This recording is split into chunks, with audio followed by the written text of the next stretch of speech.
Glad to see you all here today. My name is Pastor DJ Reed from the Chilson Hills Church, and I'm on the board for the Severe Weather Network, which is a coalition of. Last year it was about 16 different churches, and we're working on getting those churches to recommit this year as well. As you know, some of you already know a lot about the Severe Weather Network, and this is for the purpose of helping train volunteers for the purpose of serving at the Severe Weather Center, which is basically a rotating shelter that goes to various sites throughout Livingston County. One of the things that last night I was just serving over at the Severe Weather Center, which is now being housed over at the Emrich Retreat Center in Brighton. And I had I've been having opportunities to interact and meet with people. Each night we've had really unique, generative conversations that are not just surface level conversations. They go deep, and we're able to really. One night I was talking to a guy who was very distraught about being homeless for the very first time. Another one just wanted to talk about spirituality and religion, and around the table we had Presbyterians, we had a Unitarian Universalist, and me who was a Baptist, and we're all talking about faith and religion, and we're trying to find common ground there.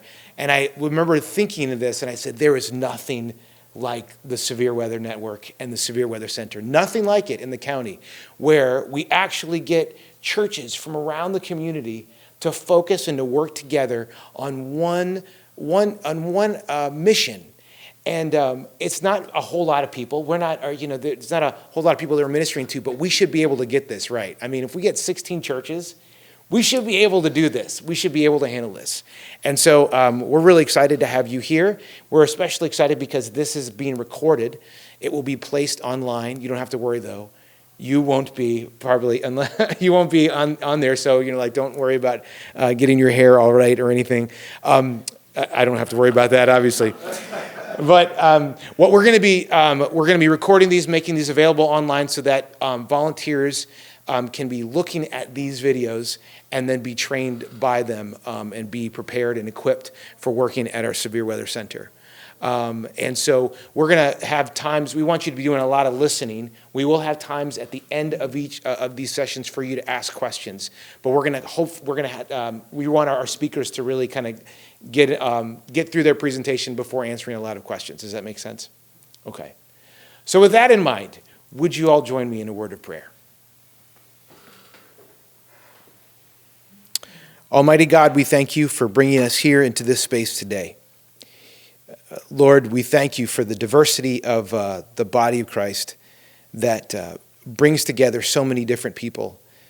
And Lord, we know that that you have called us to the purpose of helping those who are poor and those who don't have enough. And I pray, Lord, that you would that the words that are spoken here today would not only give us wisdom and would help us to gain new perspective, but also that we would have greater compassion and greater love for those who are around us, those who we may miss every day. So thank you for bringing us here into this space, and I pray that you would guide our time together and fill our hearts and minds. In your name we pray. Amen. I want to introduce you to, before we continue, I want to introduce you to our board president, Diane Duncan. She'll say a few more things. All right. Well, first of all, on behalf of the board of directors and the current guests that we serve and the guests that we will serve this season, thank you for dedicating your time today to attend this training session. We very much appreciate it. I want to take a moment to introduce to you the board of directors that are here present today. I'll mention those that are not here. They did have prior commitments that prevented them from being here today. But DJ Reed, you have met, Pastor Reed. Rick Hunt with 242. Ed Moore with St. Joe's Mercy Livingston. Kevin Monlock with St. Pat's. Yes. And then we also have on the board Julie Victory with St. Pat's, Lisa Klein from St. Mary Magdalene, And our partnering agencies, we have the Oakland Livingston Human Services Agency, and that's Aaron Tiano. And then from the Salvation Army, Major Prisa Morrison. Okay. All right, so I wanted to give you a little bit of information about the Severe Weather Network, some of the history, and so forth, so you understand how this program began and our mission and moving forward. So our current mission here at the Severe Weather Network is to partner with community organizations, agencies, and faith communities to provide emergency, overnight refuge during the winter months for people affected by homelessness in Livingston County, as well as connect individuals to community action agencies committed to providing the services necessary to assist homeless individuals with the transition into affordable housing. So it's not just about providing a warm, safe refuge for a guest, it's also connecting these guests to the necessary agencies in our county that can provide them the services to help support them and bring them out of the homelessness situation that they're in and into stable housing. And we have been able to do that, in the past, and I'll explain that in just a few minutes here. So the Severe Weather Network was created 4 years ago, and it was created due to the fact there was no emergency shelter program in place, with the exception of a very limited motel voucher program through local nonprofit agencies. The initiative was spearheaded by Pastor Reed and Pastor Gibbons of Centerpoint Church, and also the collaborative efforts of Love Inc., the Salvation Army, and the Oakland Livingston Human Services Agency. The program was modeled after a similar Love Inc. program operated in Colorado. During the program's existence, the network has served 54 guests, transitioned 27 guests into stable housing, and saved local nonprofit agencies $46,232 in motel voucher expenses. We have made significant strides over the past 4 years. Severe Weather Network was granted 501c3 nonprofit organization status in September and is now governed by a board of directors. We are able now to accept charitable donations, and we are also able to apply for grant funding. This year we opened the center 6 weeks earlier than last year, and we did this based on volunteer feedback and guest feedback. Mainly volunteer feedback, because the volunteers that we trained last year, we actually trained 450 volunteers last year, and the feedback that we received at the end of the season was, can we open earlier this year? It gets a lot colder here in Michigan. It gets colder starting in November, but can we open as early as December 1st? And we were able to do that this year. We have a website now. It's www.livingstonswn.org. And then we also are offering, as DJ said, this training online moving forward. So why do we ask for you to attend training? All of the policies, procedures, and rules for the Severe Weather Network and the Severe Weather Center are a direct result of volunteer and guest feedback, as well as operational experiences that we've had over the past years. Volunteer training ensures 3 things.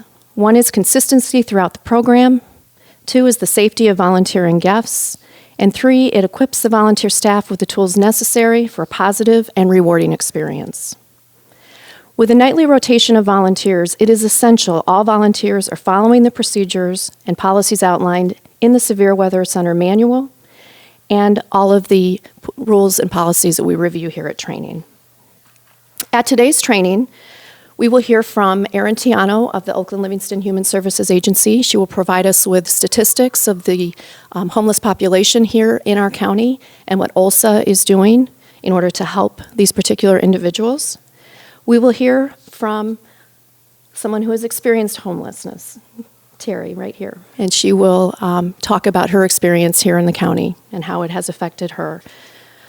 We will also, we'll take a break then, and then we'll hear from Deputy Tandries and Deputy Marino from the Livingston County Sheriff. They will provide us some safety tips and some de-escalation training. And then finally, we will review the policies and procedures at the Severe Weather Center, kind of walk you through a night at the center and talk about volunteer opportunities and so forth.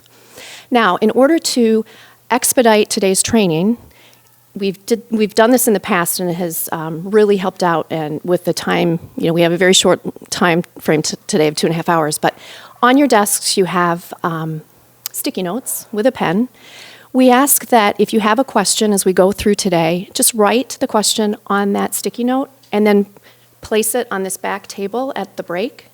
And then what we'll do is we as a board will review those questions and see if we haven't already answered them for you throughout the day, then we will answer them for you at the end of the training. Okay? All right. So at this time, I would like to introduce to you Erica Carfanta of the Oakland Livingston Human Services Agency. She is their executive director. So a little bit about myself. I'm Erica Carfanta. I've been with OLHSA for about 10 years. Before that, I was with Gleaners Community Food Bank in Livingston County for about 7 years, and I've lived most of my life in this county, mostly in poverty growing up, and then as I got older and trying to model the ways of those who I just came along in my life, either through the different institutions, many of your organizations that you are in and why you're here, helped me to kind of get me to focus around poverty and get me to focus around what are the issues that I remember going through, and then also seeing it as somebody who's come through it and actually do something. Rather than running away from the county, I decided to come back to the county and give back. So the other person that is on my team that's really been instrumental, and Diane had said it, is Erin Tiano, and she's in charge of the housing programs. I try to work on the poverty issues in multiple different domain areas because homelessness is the extreme part of poverty. We have a concentration of that through our organization. Erin kind of heads up that, and then I try to link that into the other work that we do. Our ultimate goal is self-sufficiency. So the other thing that I heard that DJ had mentioned about diversity and everybody kind of come together, and the first time that the faith-based community is kind of coming around, I actually represent a very government-heavy organization, and why we're involved is we have a shared vision that fits very well with the diversity that the faith-based community is coming forward. And so that vision you may have is compassion and hope. For us, it's freedom and independence. And when you look at that between compassion that drives hope and the justice behind the independence and the freedom, you got a pretty big, awesome community. And so that's kind of the vision that we want to see for our community. And that means that justice, that hope, and that freedom is for all people through the lens of those who are most hurting as Americans, which are our homeless population. Our homeless team at OLHSA is kind of small. We have about 5 employees, and they are all dedicated toward the different stages of homelessness. And in this stage, we're pretty thin in regards to how people get help with us, which is why we benefit also very much by the Severe Weather Network in dollars, like the $45,000 that DJ had mentioned, but also in just the bodies. There's only 2 full-time, 1 part-time case manager. And those case managers aren't master-level social workers, they're not therapists. They are really there to just say, what are your goals? When was the best housing you had in the past, and how can we get you there? And, but they need counseling, they need a friend, they need an advocate, and that's where volunteers kind of start stepping in early on. OLHSA, Diane had mentioned that we're a community action agency. We're trying to move people towards self-sufficiency, that idea of independence and freedom. We do that in a very comprehensive way, and we've been doing it for 50 years. And we focus with families, and we work with individuals and families, so like those case managers, but then we also work at the community level and look at campaigns and strategies that work to address community level problems, such as different structures and systems that exist in our community. So the more that a community level problem happens, the more our organization would like to shift towards addressing that community level problem and less on the family level issue. So like in our community, we are really grateful for what you're doing, because when you step in, that means that you're working with the families and the homeless families, and then we can shift our resources to addressing something like affordable housing in our community. We do 2 functions. We serve primarily in partnership with the Severe Weather Network, but with all organizations in our county as the central place for individuals who have their homeless needs to start somewhere. And so we are located in the Livingston County Government's East Complex building in Howell, which is near Chilson Road and Grand River area, where, if you know where the health department's at. So we take walk-ins throughout the week, and people call there, and then we start an intake process to just kind of get them engaged, and then we find we're an access point, and then we kind of are a hub that points individuals where to go. We provide some of those services directly, but we work with everybody in the community if we don't have that resource within our organization. And then the second reason we kind of serve as the central place is because we run a database, and it's a central database to be able to see where individuals are at all along that continuum of moving from being literally homeless into transitional, moving into an apartment, and hopefully, if they can, achieve the American dream of owning a home. So I wanted to give you a couple of quick things about the basics and understanding of poverty. I think it does create a little bit of a big picture of why we all agree around hope and independence and freedom. And some of that big picture understanding and the history behind that, I wanted to give you some facts as well as a couple of quick myths about who are in poverty and how does homelessness start. So a couple of the big reasons why we look at poverty is we have enough studies in America that show that hardship comes with poverty that results in physical and psychological well-being. And you will see that when you start hearing some of the statistics that I'll pass around in regards to mental health, physical health, as an example. Poor individuals are more likely to die younger. At the macro level, the economy suffers, and we see a standard of living for all start to decrease across our country. Poverty has a serious social and political consequences. It can provoke disorder and crime, and it reduces the public's confidence in democracy. So that's the breaking down of the hope and the independence and the freedom that we're trying to rebuild. And then last, from a faith-based perspective, I had to put it in there that most theology and spiritual teachings that I'm aware of and that I have learned through some of the social work that has come through and just talking with pastors, is that the faith-based community carries out the responsibility of meeting the needs of society's most unfortunate. And examples from the Christian Bible is in Isaiah, Matthew, Acts, and James. So, some myths about poverty. Inner city. Minorities. Well, although African Americans are overrepresented among the poor, they make up about only 1/4 of the poverty population in our country. They don't work. Nearly half of those in poverty that are working age do work at least part-time. The poor are always with us. Well, historically, people's view of what it means to be poor has varied from location and from time. And also, the majority of Americans do experience poverty at some time in their lifetime. It's never the same people. And then the data shows that although the growth is in single female-headed households, so it must be something related to the family structure, single moms, more trends show that poverty is mostly related to economics. And then this must be a modern issue. Poverty's just stuck, and we have this complexity with technology and this new modern world, and we can't move it. Well, most of the strategies to address poverty in America have always been rooted in 5 different theories. And I won't get into detail what those theories are, but I can list a couple of resources this comes from. One is the biggest and the largest is that it's an individual level problem. It's based off of individualism or merit and hard work.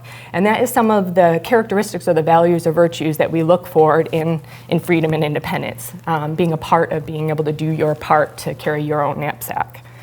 And then the second is a subculture, indoctrinated groups, gangs, that kind of mentality, a culture, a group. The second is your location. The third is your generation you're passing on from family to family. And the last is some sort of cyclical, overlapping, complicated version of the other 4 or 5. And so that's usually where we're at right now as we work on that complicated part. Those of us who are in the work for a long period of time, But we do still experience, and I can say firsthand in this community, a lot based off of that individualism and that merit-based concept. So that would look like, if you're talking politics, you might be a conservative person that says, you know what, this individual just needs to work harder. But you might be a liberalist, tree hugger, and say, well, this person actually just needs a little bit more skills. But my point is that it's focused on the individual. And that works when it's small, but when you start looking at big problems like attainable housing, you're now saying, is that the solution, or could it be a mixture of all of those theories? So those were a little bit about the understanding of poverty and getting into the myths and some of the theories. What I want to do right now is I need like 5 volunteers. Can I get 5 volunteers real quick? Sure. Quick, stand up. 5 people, stand up quick. And then come this way, and I'm going to hand you a card. And then why don't you walk right over this way? Thank you. Yeah, let's make it 5. Thank you. Thank you. Thank you. Thank you. Keep walking that way, please. Keep going. And then you didn't raise your hand, so take it. And one of you guys down there didn't take it. You don't have to stand up. Okay. Okay. Read your card. I am a 48-year-old female fleeing a domestic violence situation and have 2 daughters aged 11 and 13. Because of my circumstances, I was unable to work. I became homeless and lost my daughters to foster care. Okay, you know what? I'm a case manager. You just called OLHSA. You know what? I do believe we actually have some available funding to help you. Why don't you go ahead and take one of those chairs right there? You have shelter tonight. Okay, next. I am a 62-year-old male. Before I had a stroke and became disabled, I was an IT professional. After my stroke, I had to live on a fixed income of Social Security disability of only $735 per month. I could only afford to live with my mother. After my mother passed, my siblings sold the home, and I became homeless. Oh, I remember you. This is your 3rd time telling me this story? Okay, we helped you twice. You know, we only have funding to help you twice a year. I'm sorry, you're gonna have to go sit down. Next. I am a 56-year-old male with a disability living on a fixed income of Social Security disability at $832 per month.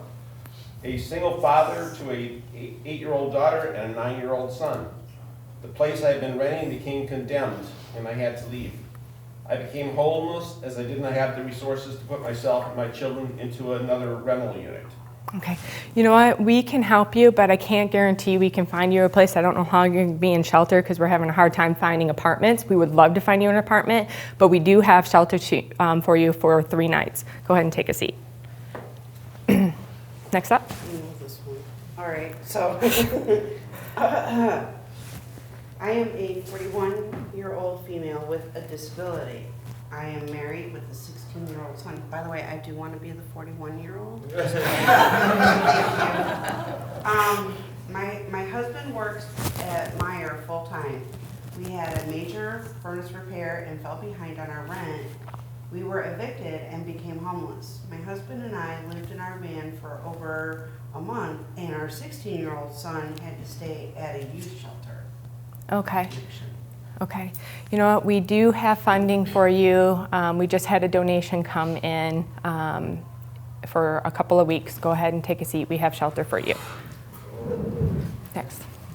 I'm a 71-year-old female living on a fixed income of Social Security at $726 per month. I was renting an apartment with the financial assistance from my son. My son started falling behind on his bills and could no longer assist me with my rent. I could no longer afford my own rent and was evicted for non-payment of rent. I became homeless. Okay, you know what? You would be able to get help typically, but we are out of available beds and the motels are full. So I'm gonna ask you to go ahead and actually sit over there. That's Washtenaw County. We will get back with you if we can. And then the 2 of you who didn't even show up, what does yours say? 42-year-old female. I am a single mother to 5 minor children. I left an abusive relationship, became homeless, and spent time in La Casa while my 5 children were with various family members. Due to my liver and kidney transplant, I am living on a fixed income of Social Security disability at $1,446 per month. Okay. You are out of La Casa. We've been trying to work on transitional housing with you to get you into permanent housing. You're on a wait list. That's why you didn't come in. You're just hanging in the flight pattern. Yeah. I'm a 42-year-old male. I owned a very successful roofing company. Due to a work accident, spinal injury, I became disabled. As my disability got progressively worse, I lost my business, my home, and my wife left me. I now live on a fixed income of Social Security disability at $710 a month. After losing my home to foreclosure, I could not afford alternative housing, and I became homeless. Okay. Same scenario. You have either had pride or not been able to come in and get help because you didn't know we existed. We have this happen on a daily basis. These are real client stories of real people you might even meet this winter. And wanted to give you kind of a background of who they are. And you don't get that when you first profile up somebody and see somebody in person. You see why you're there and not necessarily through their story of why they got there. And then the other thing you notice is that we had 3 chairs of shelter and we had 7 people. And so we're always having to, we call it triage or prioritize who gets those 3 chairs. And then do the best we can to manage those who are waiting for those 3 chairs and also trying to work with the 3 folks in these 3 chairs to get out of those chairs so we can make them open up for others. So it's a little bit of a frustrating system that we have, but it works. And why I wanted to draw your attention to this is going back to those theories and our vision and values in regards to independence and hope and freedom, that we often tend to focus most on the individual, their stories, and how they lost out. What I would encourage you to think about when you go and serve is about the game itself. Why were there only 3 chairs? Many reasons, but just keep that in the back of your mind because of many reasons. There are only 3 chairs. But my point is to not just look at the individuals, but look how the game is played and how the game is set up. This is the first step. You're being hopeful to the individuals, but there's also another reason why those individuals are there. And their stories are clues. And the best thing you have is the ability to ask questions. What is your story? And then start looking, what are they telling me, and not about this, about myself or the individual, but what are they telling me about how it's structured? Because you may have answers for us to do a better job of creating a better system to help those who are in it. Okay, I also wanted to give you a couple of facts that are real facts about homelessness. The most vulnerable people, you guys also, if you want to take a seat, and thank you very much for volunteering. Appreciate it.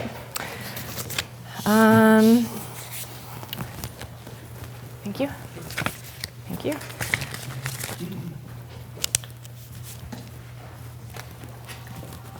Thanks. So the most vulnerable people who are likely to be in or experiencing homelessness, really it's very diverse. It's diverse by race, it's diverse by disability, but we do see in literal homelessness, those you actually witness that they are living out of their car or living in a place that's not set up for human habitation. Those individuals, many of them do have mental health, physical disability, cognitive functioning disability, or a physical disability. However, with that said, those who are at greatest risk are doubled up. So it's not necessarily who they are, it's about where they are. So our numbers in our county are measured very similar to other counties across the country, and we categorize where someone's at as their level of homelessness. So we have literal homeless, and that is about 50% of the people that are homeless in our county. And then we have those who we refer to as doubled up, and that makes about 50% of the people who are homeless. So guess who is most likely to become literally homeless? The people who are doubled up. So while you are working through the Severe Weather Network with those who are literally homeless, we are able to focus on making sure that that other group who are doubled up don't slip into homelessness. The other thing that you I was surprised to learn, is that those who are homeless, in the top 1 or 2 places that they were homeless before was that they were in their own place. So there's this misconception that those who are homeless are always coming in and out of shelter, living in shelter all the time. But the majority of those who end up literally homeless are coming from living in their own place or doubled up with somebody. And so we're looking on the prevention side of saying, how can we work with this group of people so that they don't slip further into this group of people? And then also the majority of people in Livingston County who are homeless and literally homeless have only been homeless one other time, or it's their first time. So be mindful that you are not only experiencing somebody who might have mental health or living with a disability, but I think DJ had mentioned that he spoke with an individual who was experiencing trauma by being in homelessness for the first time. And so be mindful about what that might be, and you could learn a lot because it's probably just similar to like all of us. The greatest risk also is amongst, so those who are doubled up, and then those who have experienced homelessness more than once are moving into a stage where they would continue to be homeless because it does have its own effects of being homeless on keeping you in homelessness. So our goal is every time someone comes into our agency, we start working with them, and then we refer them to you who's working, who's sheltering them. We are following up with them on a regular basis to open up that seat and get them out of that place and into an apartment as fast as possible. And the reason for that is that the longer that they stay in a shelter, the higher risk of staying in that stage and not moving out of that stage becomes greater for that person. And then also a growing issue in our community is youth, and particularly teens who are LGBTQA plus, that have left their homes and have left the institutions in our community. And so we're working on understanding where those kids are coming from and how to come alongside them as well. So be prepared for that, as researching and looking into that as well. I did not mention to you that we have some big numbers as well. Overall, we have actually seen a decrease in the number of homeless people in both of those categories in Livingston County. And we're being recorded, and so I'm bad with percentages. I think it's about 15% drop. Does that sound right? 15, 18%? It's significant, very significant actually, from 2016 to 2017.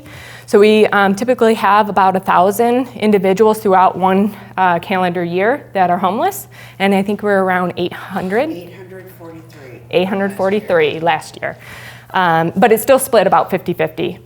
Here are some of the, so that's great, right? Like we're going down. And homelessness, if you see homeless trends, often they follow poverty trends. That's why I talked about poverty. And when you follow poverty trends, you look at unemployment.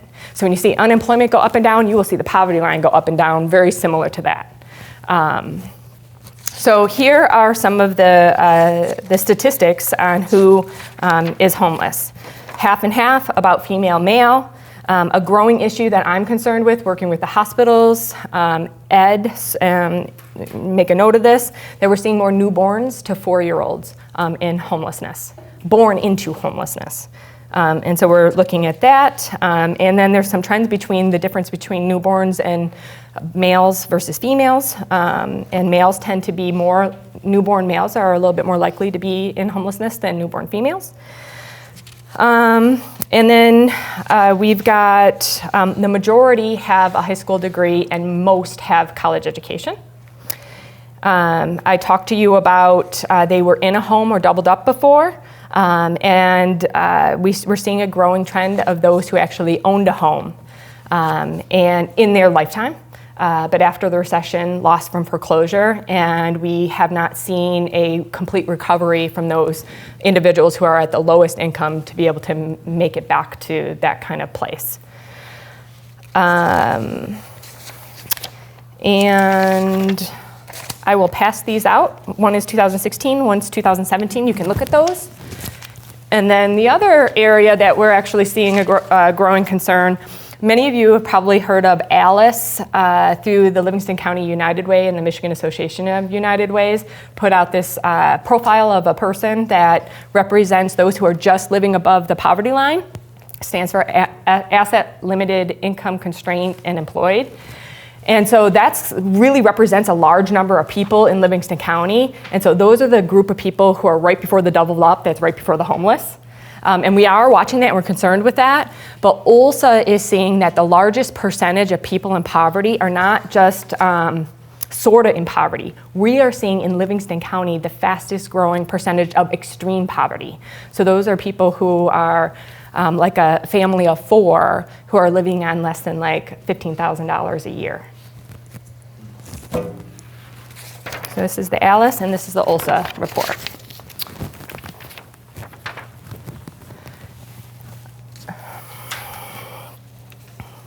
Okay, so here are some action steps that I just want to remind you to take.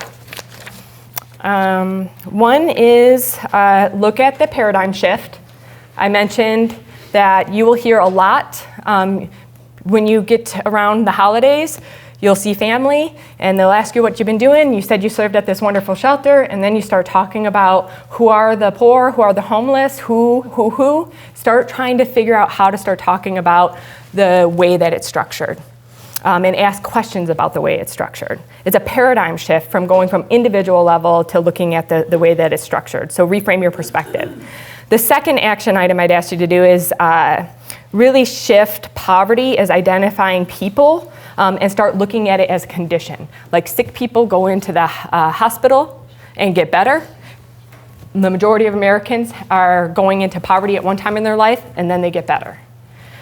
Shift poverty from just economics. We are more than just a lack of income. We are a whole person.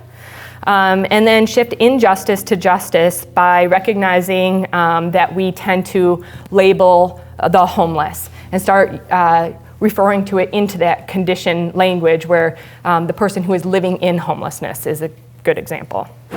And then remember that there are hidden people, and the majority of those people are children who are experiencing homelessness. So it can't be just a merit based off of hard work. Kids can't work.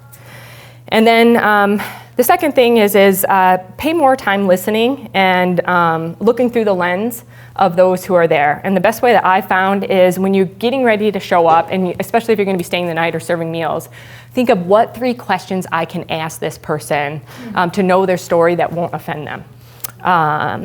And the third is be honest with yourself. Check your body and see if you're actually physically feeling fear and not knowing what to do and having some assumptions, and just start wondering where is that coming from and how you can kind of live into that gap. And what has helped me is the greater cause of living hopeful, compassionate, be a freedom fighter, be someone who's working for that independence for that person. We all share those visions, especially the most vulnerable in our community. Their rights are very important to them, and you are protectors of those rights. And then lastly, I just wanted to share with you a couple of the resources that I've read that I found very helpful. One is a book on the way that things are set up in our country around the systems and the structures and the chairs. It's by the author Mark Rank, and it's called One Nation Underprivileged. And then another is about the hidden rules of middle class and how our value system gets cast upon those who are low income or coming from poverty. And there are hidden rules that we don't teach in school or in our families. And it helps you learn these. And that's called The Framework of Poverty. And that is written by Ruby Payne. And then when you're looking at justice and rights and freedom and independence, you can go to the Constitution, but I read this book. It's really great about the rights of people, and that is written by Mike and his son, Luke Paulson, Paulesen. And then lastly, I just want to leave you with a quote. It's by an attorney, Brian Stevenson, and it's from his book called Just Mercy. And he says, "The opposite of poverty is not wealth, it is justice." And his grandma used to say to him that you can't understand most of the important things from a distance, you have to get close. So I thank you for bringing justice and compassion together in this community and bringing us closer to that vision that we all share. Thank you.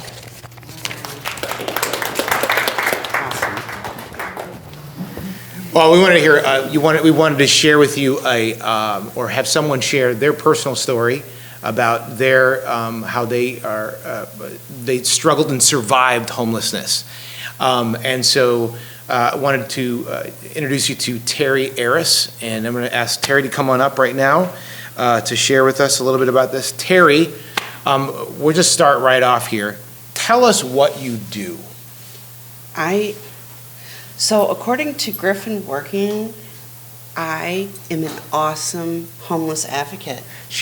You're an awesome homeless advocate. Tell me what does that mean? What does that? That means that so it's a Bethism, and Beth McCullough is the person who helped me rise up.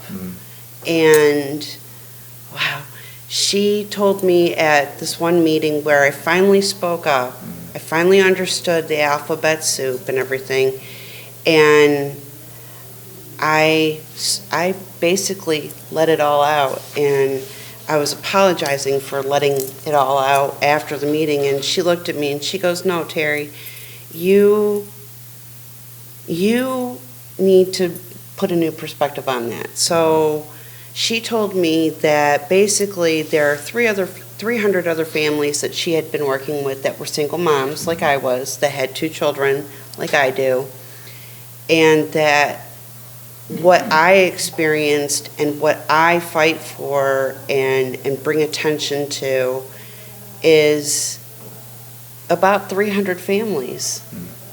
So she said, your voice is 300 other people like you. So I've never forgotten that. Thank you, Beth McCullough, if you ever see this. Yeah. So that you advocate, you work with 300 families. Well, I have worked as a professional. I worked with almost 250 families in 5 years. 250 families that you work, and you basically are trying to help them. It's in essence, and this is the word, I think you've almost coined this phrase, surviving homelessness. It's not affected by homelessness, it's surviving homelessness. And it's not experiencing homelessness, because honestly, it is not a job title. It is not something where you have to fit all the different things that you've ever been able to use. And you don't get this job offer that says, we want you to be homeless and you have to, no, it's not experiencing. It's survival. It's surviving it.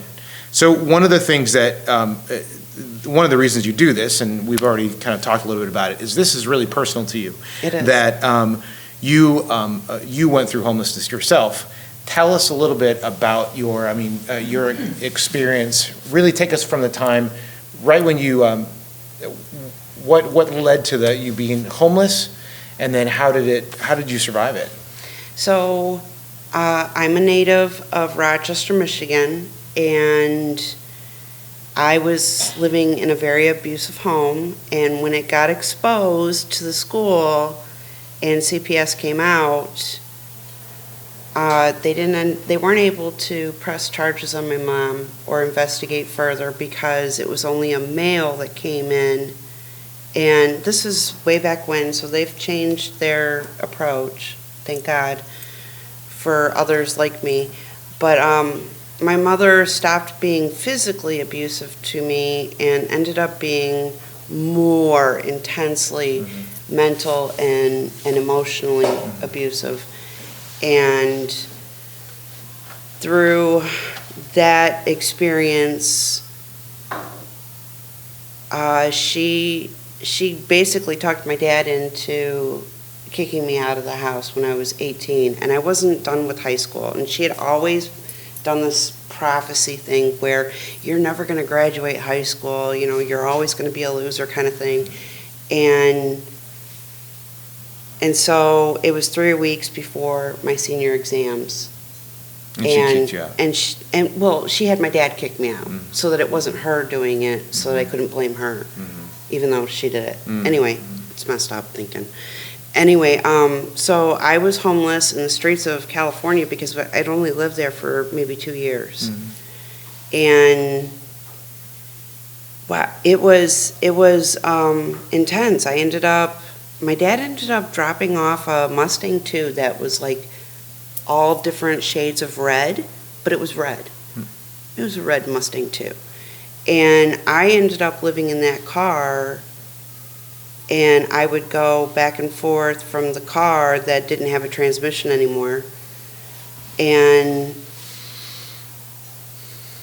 I'd get a Snickers bar because of the peanuts for protein, because that's all I could afford, and a Mountain Dew. So, you know, I lived off of that all day long, and other vices, you know, that I could afford. But, yeah, I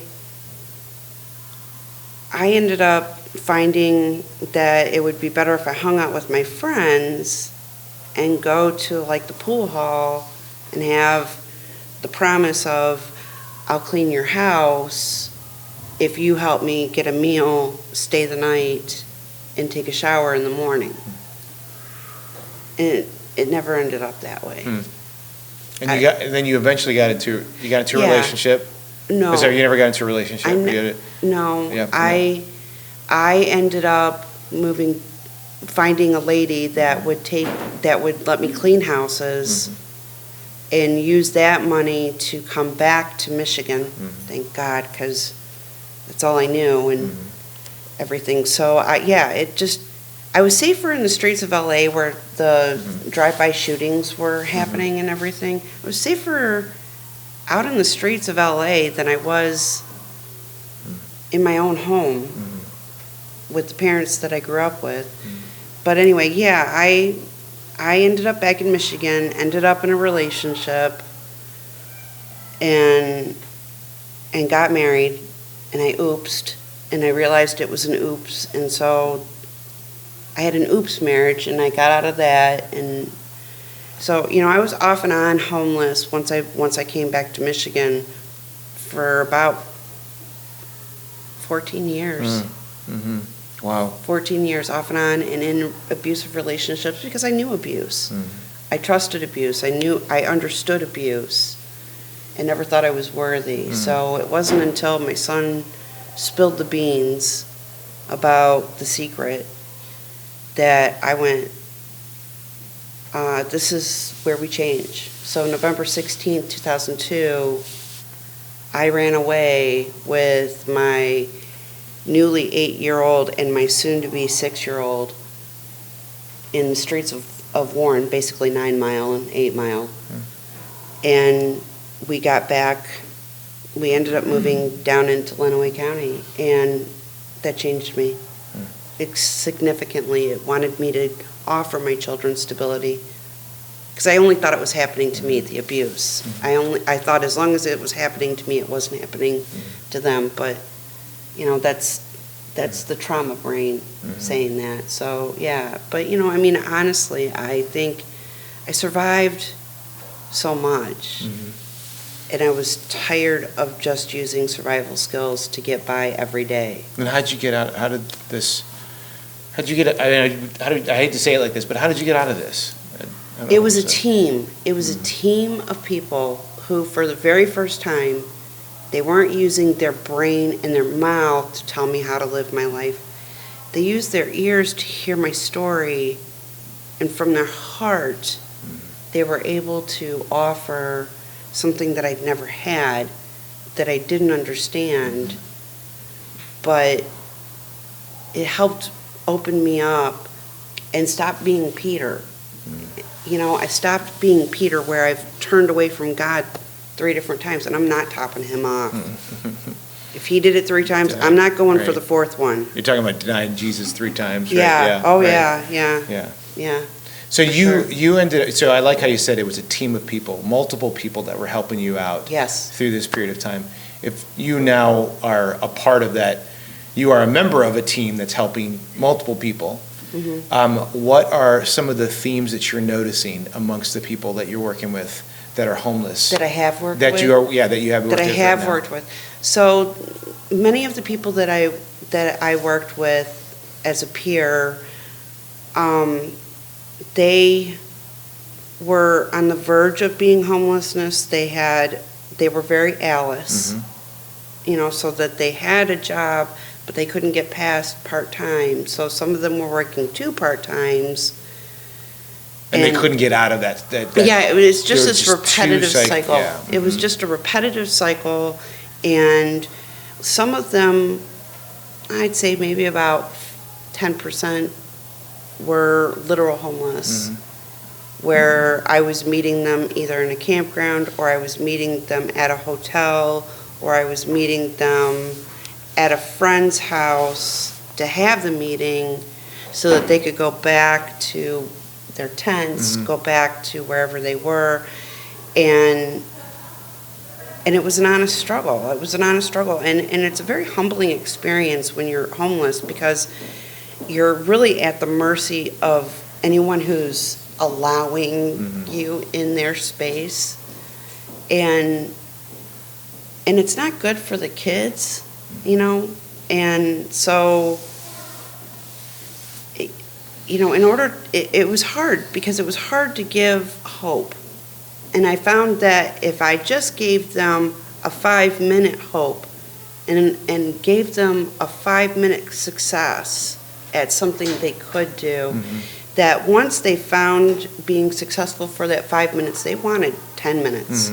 They wanted an hour of hope. Can you give an example of that? What would be a 5-minute success? That Yeah, you would so say? I asked, my favorite one is the one lady that said, I want to make a dinner where my kids don't hate it and go, ugh, you know? And I was like, okay, so let's figure that out. How can we make it nutritional and have you accomplish it? What is something that you could add? What's their one favorite? And she had 3 kids, so you know, the balanced meal, Yeah, the right. protein, starch, and vegetable. Right. And so I was like, so what's the favorite protein of the one child? What's the favorite protein? What's the favorite starchy thing? What's the favorite vegetable? And so we figured it out, and I was like, can you accomplish that today? Or do you think you can go shopping to get those things? And so when I met with her the next week, she was like, I'm doing that from now on. That was the best meal that we ever had as a family. And so her having that success, she wanted a full hour. Yeah. I'm telling you, she wanted that hour of success. And so I ended up breaking it down into 5 different senses at that point, which became self-care things. Yeah. You know, and I told them, I'm like, I know you don't like doing it, but, you know, let's set your alarm clock 1 minute earlier, just so that you can have that 1 minute Yeah. for you. Yeah, just one of those. And it's funny. I was talking to one of our guests the other night, and I said something very similar to that, what you were telling, because we had just had the conversation, and you Right. talked about this 5-minute success, and I said, and I think it was something along the lines of, if you could just be successful, just one little thing tomorrow, like what would it be? And then he was able to kind of think about that, and how freeing that is for a person who gets overwhelmed by so many different things. And you can see how that could happen easily around the table when you're interacting with them. I mean, it's a really simple little thing to do. It's a 24/7 thing of survival, because when you're sleeping, you would think that you're getting that rest, that you're able to renew your batteries and continue tomorrow. And for most for most of us, it really is. Yeah. But when you're in a homeless situation and you're sleeping in your car, there's always that one person that decides, you know what, I'm knocking on your window. Are you alive? Are you having a drug overdose? You know, or did you get too drunk? You know, do you need help? And they think it's a medical need or a, you know, mythological reason Yeah. why they have to tap on your dang window to make sure that you're alive, you know, and you're not getting the rest. It's disruptive. So Yeah. you're always going, don't let somebody knock on my window tonight while I'm sleeping in the car. And then, yeah. Yeah, or the tent, you know, animals. Yeah. Animals, they have a wonderful way of sneaking around at night and making, they don't realize it's noise that you can hear. And so, yeah. There's an anxiety because they're not they're in their space. They're not in the space that they possess, that they Right. can control. Right, And there's right. this anxiety. And so there's people that are coming in there in various stages of anxiety that you're pointing out. That's really, Yes, yes. It's really good. It's really helpful. If you were to say, I'm gonna ask you two questions, Yeah, because we need to wrap it up, but. that's fine. If I would ask you when we are interacting with people who are surviving homelessness, what is, I want to give me two things Okay. to avoid saying, and then two things that are really good to say, really helpful, healthy things to say. Okay, Two things Two not, things. and then two things to say. okay, so two things not to say. You know what would really help you?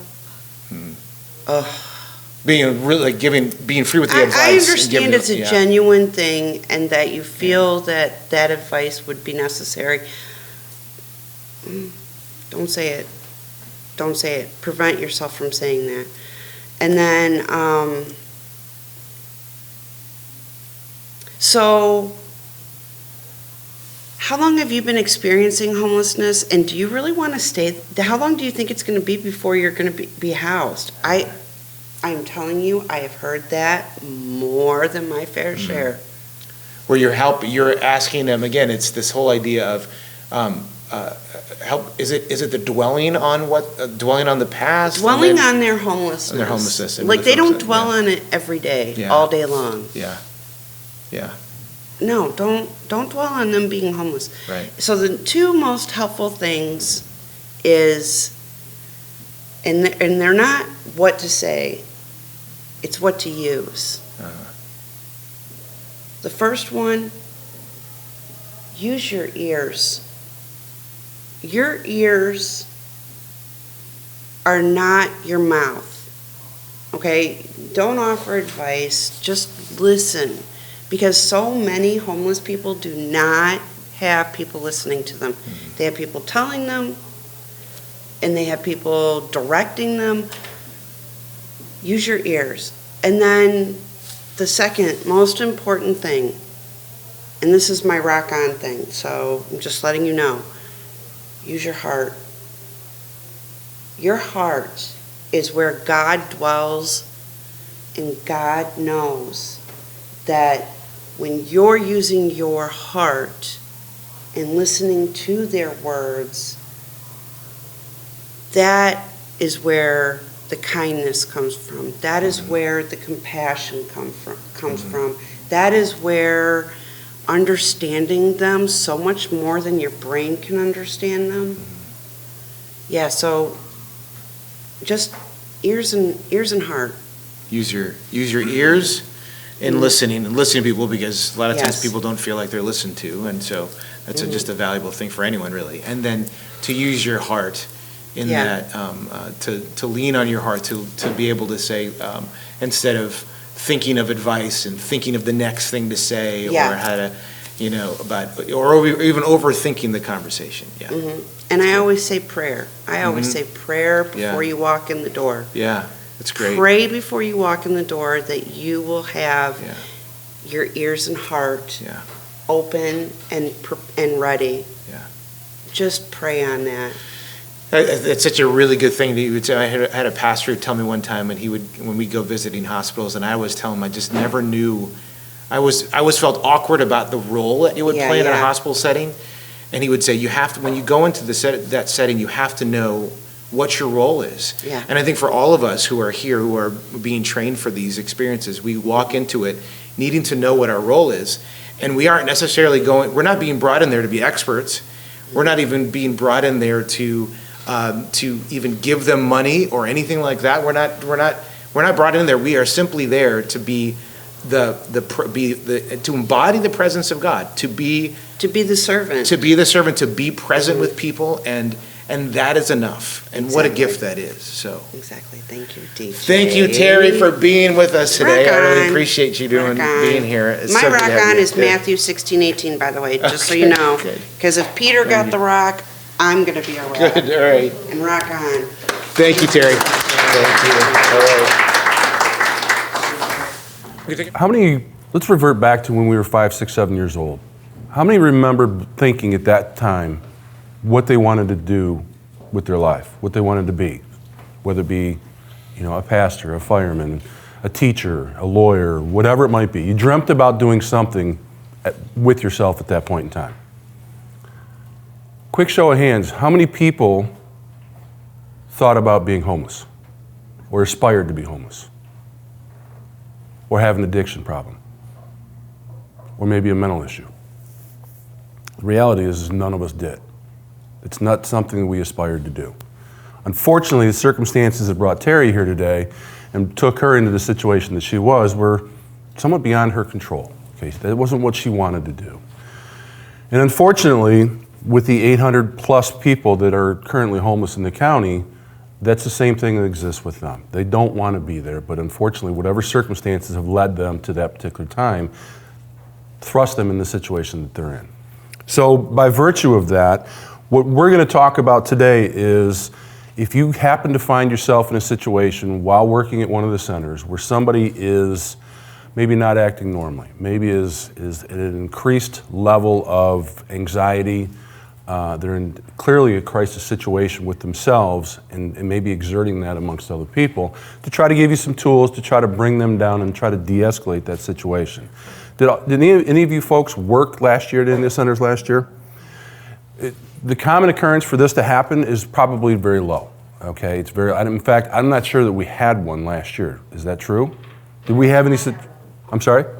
A very minor one. So the reality is I don't anticipate this happening, but in the event that it does, we're going to try to give you some opportunities and some tools to use to try to de-escalate some of that situation. Now, a little bit about myself. I'm a deputy, obviously, with the Sheriff's Department here in Livingston County. As part of my duties working the road, I'm also a hostage negotiator. I'm a CIT instructor, which is a crisis intervention technique or training instructor. I'm a driving instructor, a field training instructor as well. And I've been through a lot of training with respect to this, with de-escalation, for using verbal judo, for lack of a better term, to try to help the situations out. Ray's been with the department for 18 years. He's currently a community resource officer, member of our SWAT team, field training officer as well. He's had a vast amount of experience in dealing with this as well. And there's some of the things that I will tell you from our own experiences. The things that we're going to give you today work. They work, okay? Is it the end-all be-all? Absolutely not, because nothing is. This program is about a 40-hour program. It's a week-long program, and we're going to condense it into about 30 minutes, okay? It was started in 1988 by Memphis Police Department after an officer-involved shooting with a mentally impaired man. And their department came to them and said, we've had a high number of incidents where not only our officers are getting hurt, but the public or the people that we're dealing with are getting hurt. So they launched this program. The year after this started, they saw a decrease in officer injury rates of 85% and a 50% reduction in injury rates with the folks that they were dealing with. So it did work, and it captured their attention, and it started to produce the model that we're currently using right now. So again, it's a thumbnail sketch of what it is that we go through, but the one thing that is present, and one thing that I do know, is that it definitely does work. Now, when you first found out that both Ray and I were police officers and we were staying here, there was a stigma that was probably associated with all of us, correct? whatever that may be. Whether a fair assessment with police officers, you've had a bad experience with them, whatever it might be, there's certainly a stigma that's associated with he and I based upon what we do for a living. Same thing exists with folks who are homeless, okay? First thing you think of, if I said a homeless person, in my mind is some person pushing a shopping cart down the street with all their worldly belongings inside of that, and disheveled, dirty, whatever that might be. That's my stigma, okay? You may have your own. But the idea is that we don't want to try to stigmatize them, because the reality is, as I stated earlier, the fact of the matter is they're just people. Just like Terry. She's a person who never aspired to be in the situation she was in. She's worked diligently to get her out of that situation, and I commend her for that. It took a lot of hard work, but the reality is she's a human being. She's a human being that didn't want to be where she was. So try not to stigmatize them in terms of, well, they're uneducated, they're this, they're that, whatever it might be, because the fact is that the stigma that you may have is probably not accurate, okay? If you happen to get yourself in a situation where somebody walks into one of the warming centers or one of the centers that you currently are at and are working, and you can tell immediately that they are at a heightened sense of anxiety. They are truly in a crisis at that point in time. They're in a crisis by virtue of the fact that they don't have anywhere else to go. And that in and of itself is daunting. They may have other issues that are on board that maybe is ramping that crisis up. Maybe they're intoxicated.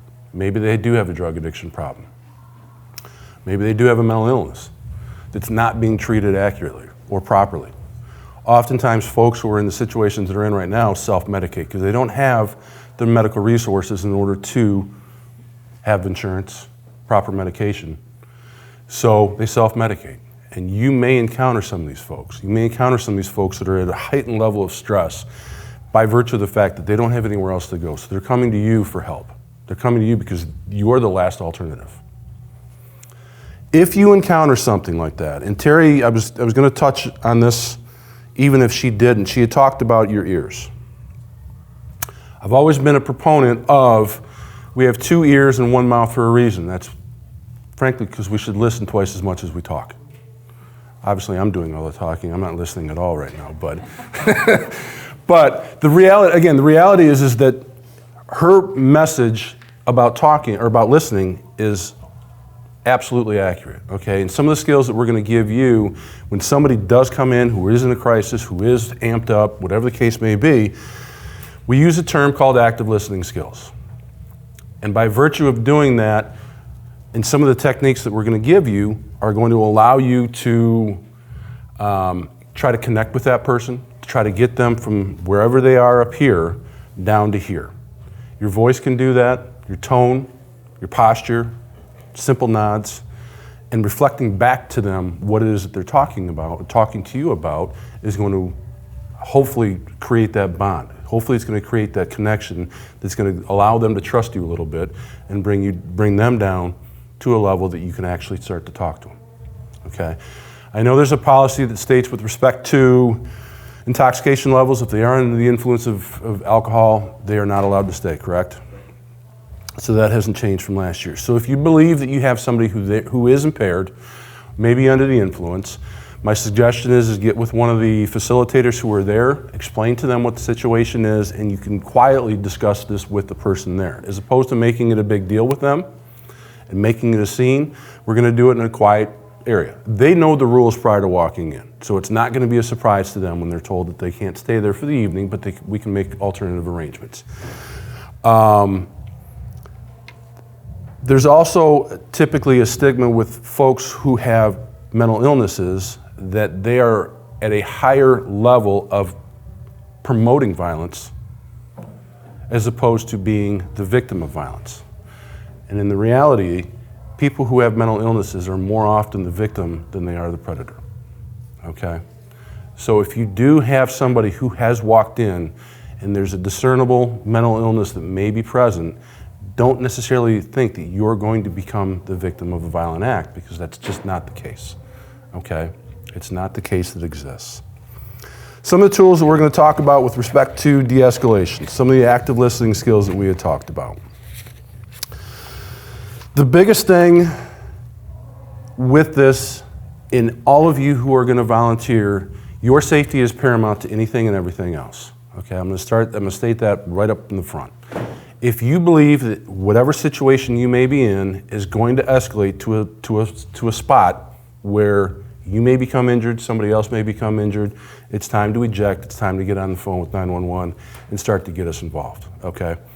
You're not trained properly enough to handle it. You can try to de-escalate it if you can, but if it crosses that threshold where you think it's going to become violent, it's time to eject and get on the phone with us immediately, okay?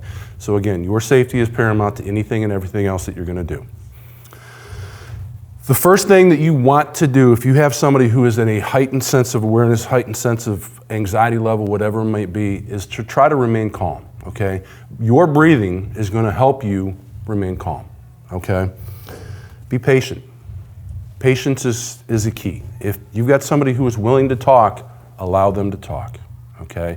Let them talk. You've got all night. They've got all night. So patience is going to be a huge component of it. Be empathetic versus sympathetic, okay? And part of doing that is when somebody is talking to you and they're starting to say, you ask them a simple question, well, how are things going? And they start going off that, well, my wife has left me, my home has been foreclosed, I don't have a job, I haven't eaten in 6 months, and I don't know what I'm going to do. I'm at my wit's end. And as opposed to just saying, yeah, well, do you need, is there anything I can get for you? Reflecting back to them, or maybe paraphrasing back to them what they have just simply stated to you. So you sound pretty angry right now. And you're telling me that you haven't eaten in quite a while. Your wife has left you. You haven't worked. I feel for you. Instantly, they are going to start to believe that, wait a minute, this person actually just listened to what I said to them. They heard what I said, they paraphrased it back to me, and now, as opposed to thinking that they're just talking to somebody who doesn't care, this person truly does care. They care about what it is that I'm saying. They care about, maybe there's going to start to be a trust that starts to happen. That's part of the active listening skills that we employ significantly and often. You don't have to do it with everything that they say, but periodically repeat back to them or paraphrase back to them what it is that they've just told you. It's going to go a long way in starting to build that bond that happens with you and that person. They're going to start to really reach out and they're going to start to talk to you a little bit more. They're going to start to trust that you actually do believe what you're here for the right reason. Understand that your nonverbal cues and your verbal cues are a huge component of communication. If you're talking or they're talking to you, you kind of got your arms crossed, you're not necessarily looking at them in the eye, kind of looking off, seemingly disinterested, they're going to pick that up. Your nonverbal cues make up of 60 to 65% of communication, which is obviously more than our verbal communication skills. So watch what you do, how you do it, what you give back to them, and what they're picking up on you.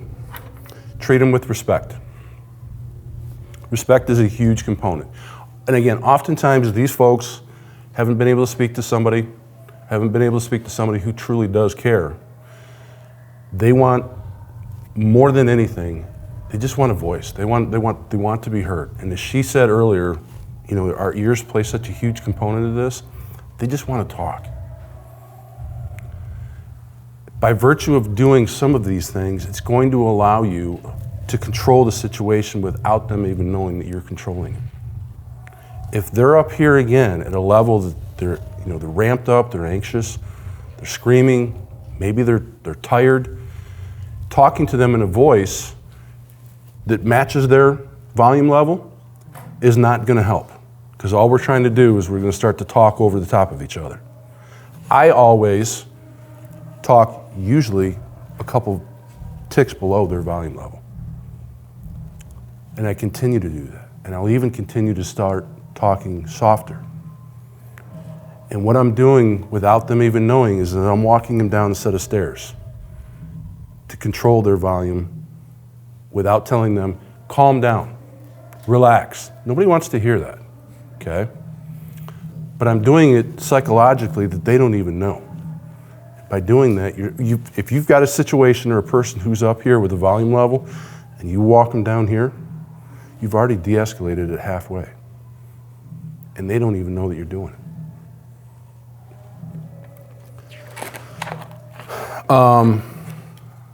As I stated earlier, when you have folks who are at this level, asking them open-ended questions to get them to talk is key. It's beneficial. Can you tell me a little bit more about what you're feeling? As opposed to saying, you don't feel that good, do you? Nope. But by asking them an open-ended question to elicit a response, it's going to be more than 1 or 2 words. Again, oftentimes they just want to talk. They want to share their story. They want to be heard. They want to be understood. You don't necessarily have to understand what they're going through, because it's, other than Terry, I know I have never been homeless. So I can't honestly say that I understand how she feels. I can try to put myself in that situation, but ultimately I can't, because I've never been there. Again, your body language, your tone of voice, your positioning of where your body is with respect to them. You don't have to necessarily be up on top of them, but creating a space between the two of you. Prior to doing anything with them, if you see that they become emotional, you see that they become crying, and you're one of those people that want to be sympathetic and empathetic with them and touch them or give them a hug. Prior to doing so, ask them if it's okay. Before you do something, explain what you're going to do and the reasons behind it. If I'm going to put handcuffs on Ray, and he's at a heightened sense of anxiety or whatever the case may be, and I've started to walk him down, and I just go ahead and grab onto his hands, put handcuffs on him, he might get amped up again. But if I explain to him what I'm going to do and the reasons why I have to do it, he's not surprised by the actions that I'm going to take. Okay? Listen with all your senses. Eyes, hearing, your mouth, your body language, what you do, how you do it. When I talk, and normally trust me, right now, I feel trapped right now because I know this camera's on me. I'm usually a wanderer. I usually like to wander back and forth. But that's part of how I communicate. It eases me, it comforts me. If people want to walk around a little bit and pace, allow them to do so. Don't trap them. Allow them to do what is going to be most natural for them. Allow them to do what's going to be most comfortable for them. Again, a lot of these folks just truly want to, they just want to be heard. They want to be respected, and respect is a huge component with them. It's ultimately one of those things that at this time in their life, in this crisis that they're in, it's about the only thing that they have. It's about the only thing that they can possess. And if they can gain your respect, that's going to be one tick up the ladder that's going to hopefully help them. Okay? I don't know where I'm at in terms of time. I don't want to go exceedingly further. I know that Ray is chomping at the bit to get involved, which is fine, because he does a very good job of this. The one thing that I will say earlier, and I failed to mention this, DJ was extremely excited about this being videotaped, and the reality is that all of the folks who presented prior to us have faces for TV. Ray and I have faces for radio. Okay, so yeah, I know. So this is abnormal for us. Okay. And in addition to that, I'm certainly not a public speaker, and I don't do this on a daily basis. So this is we're somewhat out of our comfort levels. Ray is going to build off of some of the things that I talked about and or add to. If you do have questions when we're done with this, by all means, please do ask. Again, this is not the end-all be-all. It's not the magic elixir to solve the world's problems, but it is a tool that might be beneficial should you get yourself into a situation that you have somebody who's who's exhibiting a lot of different signs, okay? I hope it doesn't happen, but again, your safety is paramount to anything and everything else. And if you feel like you need to give us a call, call us. The worst thing that happens is that we come out, situation resolves itself, and we move on. Best case scenario for us. We'll do that all night long, okay? I got a few touchdowns, that's good to tell them. All right. Basically what I was gonna say, oh, this is not gonna work. I said rock star style, be like, You want to pull it out or you want it wrapped up? that's fine. Here, I talk loud enough, we're good. Well, I was just gonna tell you guys that, like, safety, like Jeff was talking about, safety is kind of paramount. Your safety is more important. It's like the lifeguard rules, when you swim out in the ocean, somebody wants to fight you, you gotta disengage, because if you don't save yourself. I guess a better example would be on an airplane. When the oxygen comes down, you gotta put yours on first, because you're not gonna be able to save yourself. So if there's ever an issue of safety, for sure, take care of yourself. But I'm a movie guy, I quote movies. If you've ever seen Roadhouse, always be nice, right?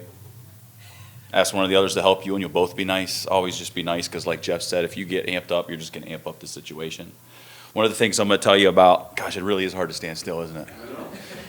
Is everybody knows the number for 911, right? That was a joke, you can laugh.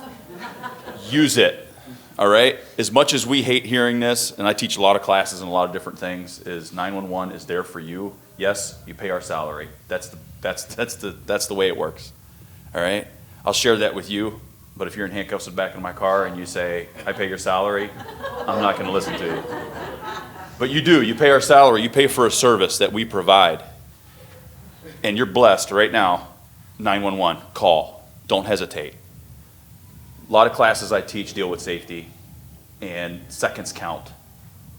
So if you see the situation that is you're not able to de-escalate and it's not working and you need some help, hopefully one of the others will recognize that you're having a problem and will maybe assist you there and help you, and then somebody can maybe call 911 at that point and call.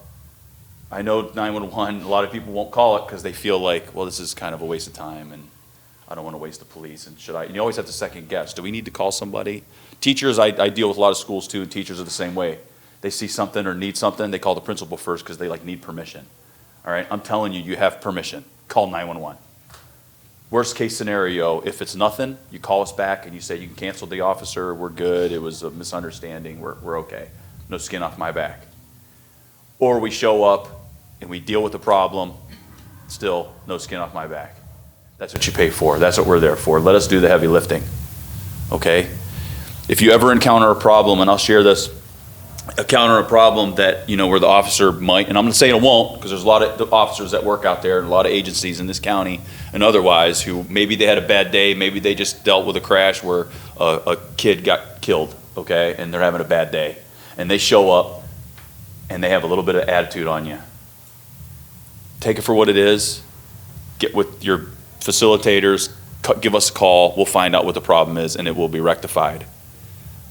Please do that, because the last thing I would ever want, last thing Jeff and I would ever want, is for you to call 911 and somebody show up with a bad attitude and you're gonna be stuck in that stigma that he talked about for a long time. You're gonna be real hesitant to call 911. Don't. Believe it or not, like I said, you pay our salary, let us take care of the problem. That's what we're there for. My understanding as far as alcohol, if you encounter somebody with alcohol, it's still zero tolerance, is that right? I can't stress zero tolerance enough. You're always gonna get the same answer when you start. I wouldn't start questioning people how much they had to drink, because it's always gonna be 2. They're always gonna say they had 2. Even if they're stumbling, falling down, they're gonna say they had 2. So I don't care if it's a sip, right? If it's a sip or a bottle, zero tolerance. Don't get to an argument with anybody on how much they had to drink. They know the policy, they know the rules. That's it, okay? You don't want to accept somebody in one center because, they had a little bit to drink, but they're okay, we can take them. And then they go to another center, zero tolerance, not allowed. Well, they let me over here, why aren't you letting me over here? Zero tolerance. I know that was the thing we talked about last year. I can't stress that enough. If they are intoxicated and they are causing a problem because people who are intoxicated, right, are belligerent, maybe they have something, a mental illness, or maybe they have some other kind of narcotics on board, if they're causing a problem, don't hesitate to call us.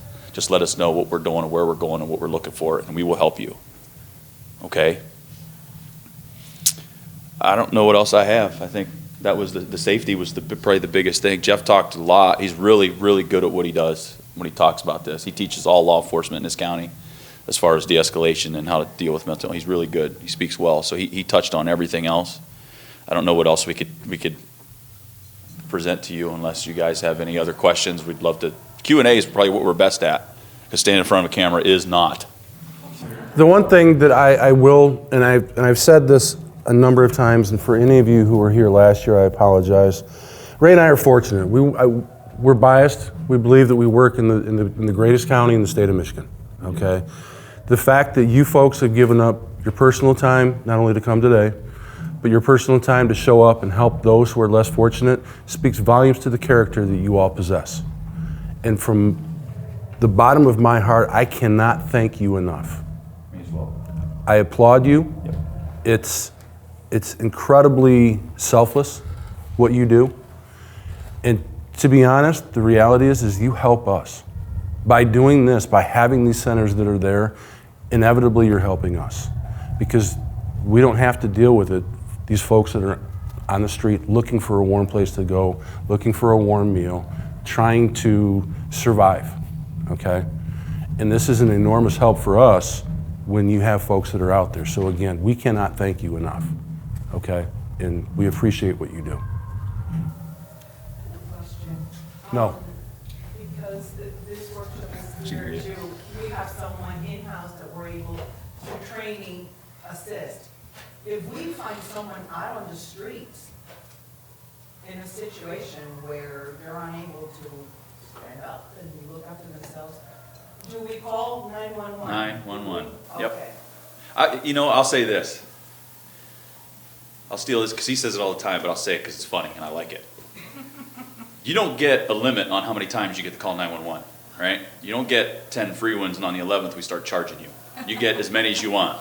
So yeah, I don't care if you're lost somewhere in the county and you call 911. We're there to help you. We provide a service that you pay for. We are there to help you. I don't care what the circumstances are. If it's something simple, maybe we can handle it over the phone. Maybe we can talk you through it. Maybe we have to show, maybe it's as simple as us, you're just saying, look, I have a problem with this person. I have no idea how to deal with it. Like they had, or even something as minor as, he had a little bit to drink before he came in. He's not causing a problem, but I don't know what to do. He's like, he has nowhere to go. I can't make him leave. I don't know what to do. I have no idea what I'm supposed to do. Okay, call us. We'll come and we'll deal with it. Because we have other avenues. Corner, what is it that we can take them? We're going to stepping stone. We'll talk about that. So we'll take care of that. It's out of your hands at this point. It's not a problem. We're not looking to put this person in jail. They're there for help. We'll help you get through that. I know our bosses are like, they don't typically want us to be taxis for the county. But in circumstances, sometimes that's what it takes. It's easier for me to show up and say, look, man, where can I get you? I'll get you somewhere. It's easier for me to do that than spend 30 minutes trying to figure out a ride for this person.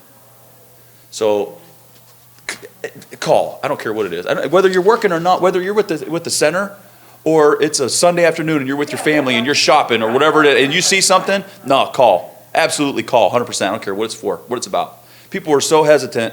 Society is so hesitant to call 911, to get involved or to think that this is probably nothing. When sometimes nothing turns out to be something, and like I said, seconds count. The other thing too is, and Ray started to touch on this a little bit, if you call us at one of the warming centers or one of the facilities, the last thing that we want to do is we don't want to burden them anymore with any more problems by taking them to jail. Right. Okay, that's the last thing that we want to do. Okay, that is last resort at its worst. If we show up, if they're whatever the situation is, we want to try to continue to provide them help, whether that's getting them somewhere else, maybe getting to a family member, whatever it might be. Our last case scenario is that we want to take them to jail, because that's simply not the case. If they tie our hands, then we've got to do what we've got to do. However, that's not, by you calling 911, don't automatically assume or jump to the conclusion that we're going to wind up taking this person to jail because we called the police. Having said that, that could happen though. Like if they drive a car there, we talked about last year. Somebody intoxicated drives their car there. Obviously, you're not going to want them to drive anywhere or leave. By law, could we take him to jail? We could. That young guy who's looking to prove himself, he might take him to jail. or that guy who just responded to a car accident where somebody was intoxicated, killed a family of 4, or maybe they lost a loved one to a drunk driver. That's why they're doing this job to begin with. There's no black and white, right? It's gray. So some scenarios, it could happen, but I would tell you, knowing the people that we work with and the guys that we work with, like Jeff said, we get to Grace Community. I've worked in 3 other counties. This is the best county I ever worked in. The people are amazing. Our department, out of 3 departments I've worked, best department I ever worked for. So, so avoid that whole stigma about law enforcement. Yeah, donuts, pigs, blah, blah, blah, whatever. We're going to get away from that, at least here. So, it's good. I wouldn't worry as much. Can it happen? Yes. But we're there to help. Like he said, you're helping us immensely, more than you even know, more than probably 90% of our department even knows. So, the more we can get the word out and talk to our own people, the better off we're going to be. Well, and that affirmation is helpful because, some of us, our tendency would be to try to get involved and help them ourselves. And in doing so, we may really not be helping them and putting ourselves at risk. Yep. I wouldn't drive anybody anywhere. And I think that'll be talked about. Okay. Yep. Any other questions? All right, so if you have your manuals available, did everybody get a manual? These manuals were updated. So they should all say Severe Weather Network Livingston County. That is our official nonprofit organization name. So, okay. All right, so what I'd like to do now is walk you through the volunteer opportunities available at the center, and then walk you through an evening at the center and what that looks like and the policies and procedures of that. And then we'll talk about certain situations you may be faced with handling, how to do that, and then we'll follow up with any questions that you have. Okay? All right, so on page 12 of your manual, you will find the information about the volunteer opportunities. What I'm going to talk about aren't necessarily right in order, but they're all located on that page of your manual, on page 12. So the first particular volunteer opportunity is a partner team coordinator. Now, in years past, how we have set up the Center for Volunteers is we have your host church site, volunteer site, where that houses the guests, that's known as the Severe Weather Center. Then partner churches have come on board and taken a week at a time, and we have a team coordinator for that partner church that coordinates all the volunteers for that week. Now, things are going to run a little differently this year because we are opening up these volunteer opportunities to people within the community. So it may very well happen that maybe we have a church that doesn't take an entire week, so we have open days. So we will have that opened up to volunteers in the community that want to volunteer, and it may be that a board member may be your team coordinator that night. Okay, so I just want to make sure that some of you did volunteer last year, so I want to make sure that you're clear on the changes. So the partner team coordinator is on site nightly from 5:30 to 10 p.m. The registration host, that particular volunteer is responsible for the check-in of the guests. We have people that are preparing food to bring to the center.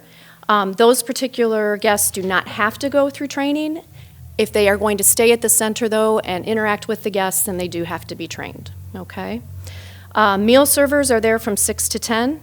We have overnight chaperones from 9:45 to 7:15 a.m. And then we have on-call laundry volunteers. Now, these particular positions are subject to change based upon where the center is located. For example, right now we are located at the Emrich Center out on Tehan Road in Brighton. We aren't really in need of on-call laundry volunteers because they do the laundry for us, the bedding and the towels and so forth. So we don't have that for this particular month, okay? All right, so I'm gonna walk you through an evening at the center, and as we do so, we'll talk about the particular responsibilities of the volunteers. All right, so at 6 o'clock the guests arrive, and this year we are providing transportation for our guests. This is a major change from years past. This is required now that we contract the transportation out by our insurance company. So this is something very important to hear and take to heart. You as a volunteer are not permitted to transport a volunteer this year. Even if they request it, you are not allowed to do that. If you feel in your heart that you really need to help this person they need to get from point A to point B, if you personally want to call a cab for them, pay for that on your own to help them, you can do that. But you cannot put a volunteer or a guest in your car. Okay? All right. So the guests arrive by cab. Right now by cab. We are working with Let's to see if we can perhaps work something out with them and Blue Car, but right now we're using Blue Car Cab to transport our guests. They check in around 6 o'clock. We do offer check-in times between 6 and 10. However, we do make exceptions for those guests that are working and employed. If they need to come in later, we certainly allow them to do so. And you will know as a volunteer this information when you check in, because this will all be noted in the log that we have there at the check-in desk. Okay, so when a guest checks in, the particular check-in person will first of all check the OLHSA registration list. And so we talked about how the guests register with OLHSA first before they come to the center. So OLHSA provides to us on a daily basis those guests that they have qualified and that can come into the center. So your responsibility as a check-in person will be to check that list. If they're on the list, wonderful. They then, if they have not stayed at the center before, they fill out a guest registration packet of information. And there are 3 forms. It's a guest liability form, it is a guest registration form, and a guest expectations form. All of these documents are in the back of your manual. If they have stayed at the center before, then you simply check their name off the list, the attendance list that's right there in the folder. How are we gonna know? How are you gonna know? How are we gonna know if they stayed? Because their name would be on the attendance list. So in other words, we have a list, an OLHSA provided list, 2 separate lists, an OLHSA provided list, and then an attendance list. If they've stayed at the center before, they will already be added to the attendance list. Okay? All right. So then at the same time, what you're doing is if they have bags that they're carrying in, you're asking them to please open their bags, to visibly look in their bags, to be certain that they do not have anything that we do not permit, including alcohol, drugs, weapons. For example, we had a gentleman check in a few days ago. He had pocket knives. Well, he turned those pocket knives into us. We put his name on and put them in a bag, put his name on them, and they were kept there at the registration desk and then given back to him in the morning. Okay? All right. The other thing we do at check-in is we record their transportation needs. So if they came in with transportation, if we need to provide them transportation. So if they need a cab in the morning, we write their name down on the transportation log. If they need a cab to come back to the center, we write their name for the return the next day. Okay? Then what we do, the person that is the team coordinator that night contacts Julie Victory, which Julie did step in here. We talked about Julie earlier. She's a member of the board, and she does handle our transportation. So we get in touch with Julie, and she ensures that the cabs are set up for the next day. All right. Now, let's see here. Oh, and now if you have a new guest, so at that point, after you get them all situated and registered, you want to take them on a tour of the facility. Make sure they have the linens that they need. Make sure they understand where the bathrooms are located. Again, each facility is going to be a little different, so it depends on what facility you're volunteering at as to what you need to take them on a tour of and show them. But the bottom line is you want them to feel as comfortable as possible and as welcomed as possible.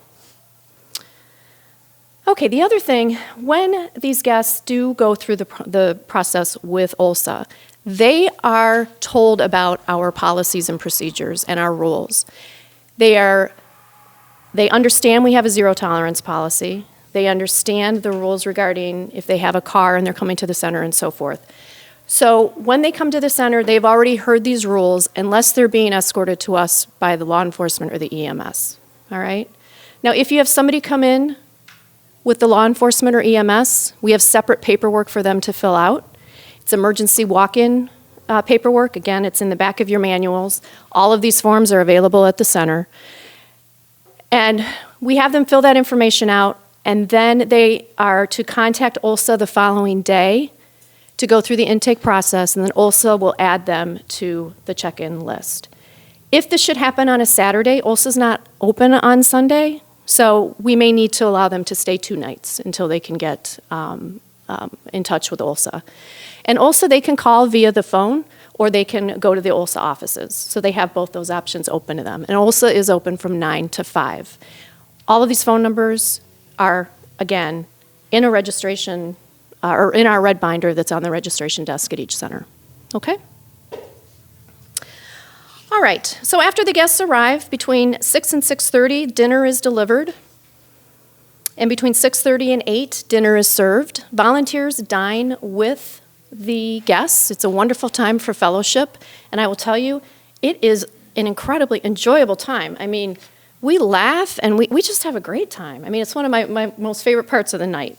And then from 8 to 10:30, it's all fellowship and so forth. If the guests want to shower, they can shower at that time. And then at 9:45, overnight chaperones arrive. Now, your responsibility as an overnight chaperone, if you choose to take on that responsibility, we do ask that one volunteer be up and awake at all times. So basically you sleep in shifts, and you can work that out with the volunteers that are working with you that night. The reason we do this, again, all of the rules and policies that we have in place are based on experience in the past, but the reason we do this is we have had medical issues in the middle of the night that have needed to be taken care of. We have had, we had a guest leave the center that we didn't know left the center, and where that's a problem is, God forbid if the place were to catch on fire and we show our fire chief that we have 15 people staying the night, and we only have 14 out there in the parking lot, well, they're going to go back in looking for somebody, and that could be a problem. So that is the other reason why we are, we ask that the chaperones are awake, or at least one is awake throughout the night. Okay? All right, at 10 o'clock, the team coordinator leaves for the night. That team coordinator is basically on call that night. They need to be available via phone should any situation come up. The board members are all listed there in our binder with phone numbers. If you needed one of us, all you have to do is contact us. We all understand that this is it takes a village to run this center, and we work together very, very well with this. So please keep that in mind. So at 10:30, we lock the doors. Now again, if we have people that are coming in after work and so forth, we make that exception, so we would obviously let those people in. So from 10:30 at night to 6 in the morning, it's lights out and it's time for people to rest. You know, last year, one of the feedback that we got from volunteers and guests is, you know, is there a place where if there's a guest that can't sleep or so forth, is it okay for them to be up and come out and read a book or that type of thing? So, you know, we have decided that if there's an opportunity and a place to make that happen that is a comfortable place that won't interfere with anybody else's sleep and rest time, we would do so. So this is one of those areas where you're just going to have to kind of see at each center what decision was made at that time. Does that make sense for everybody? Okay. All right. At 6 a.m., that's the wake-up call. Now I will tell you, if you do decide to volunteer this month out at Emrich, we have one guest. It's a woman who has a degenerative disc issue, and she needs to get up at 5 a.m. in order to be able to get herself moving.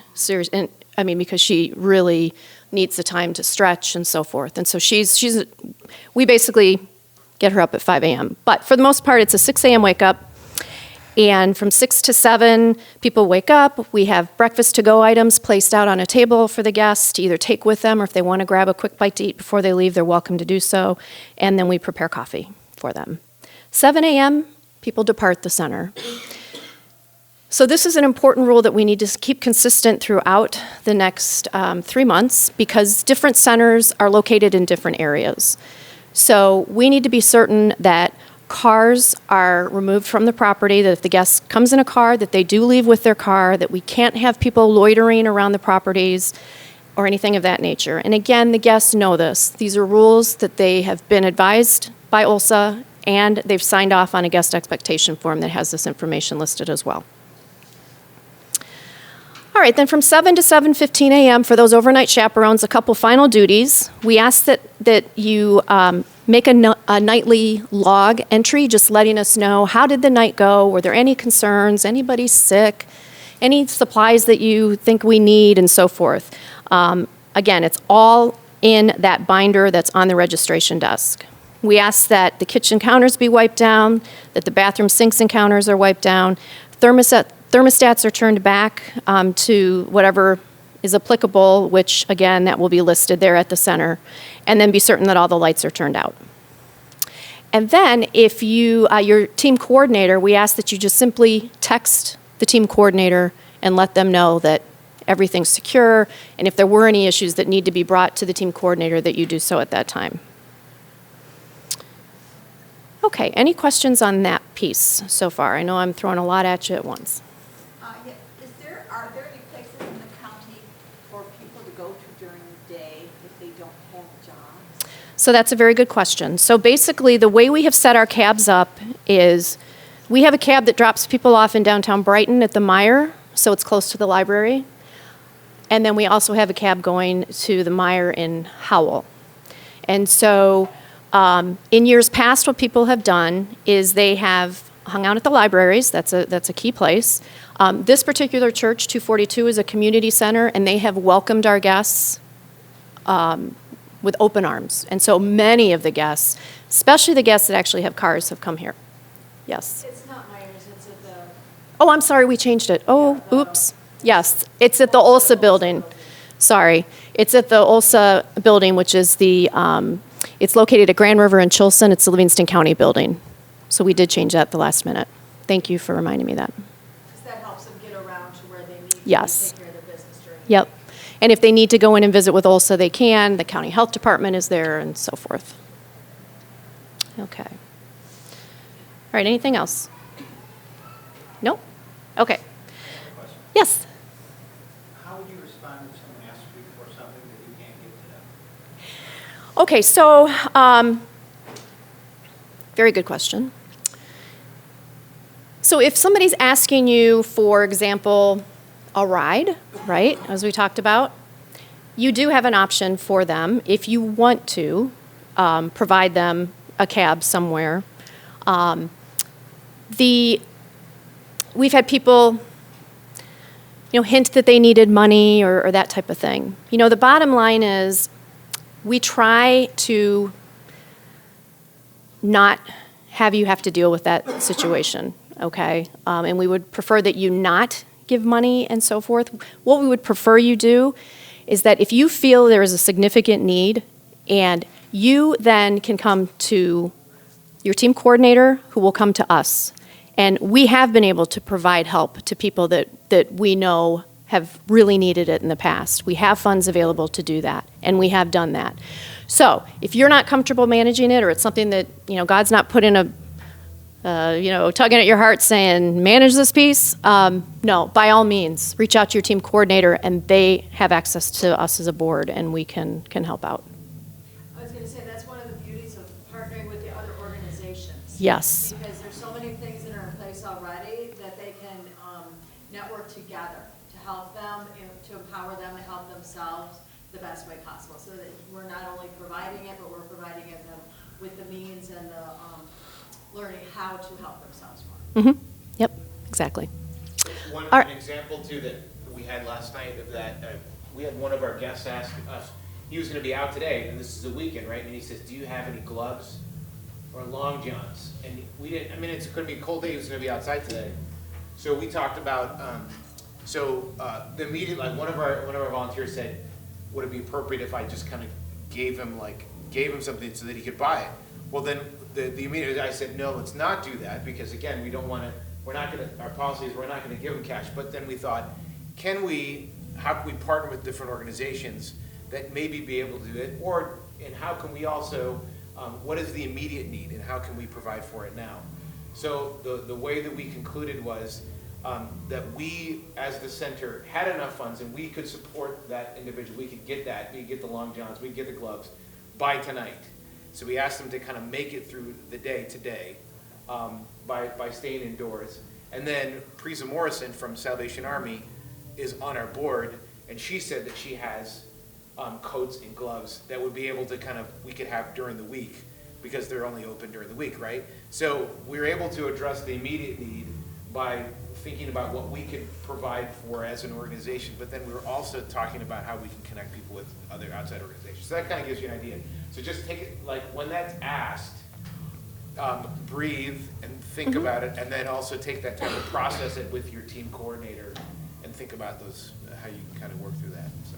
Yep, absolutely. And this is what's so wonderful about this network. The collaborative efforts that we have, like last year, it was a pretty extensive request that was made. And, we were able to work with another agency, and we were actually able to get this particular gentleman an automobile donated through another agency so he could get to and from work.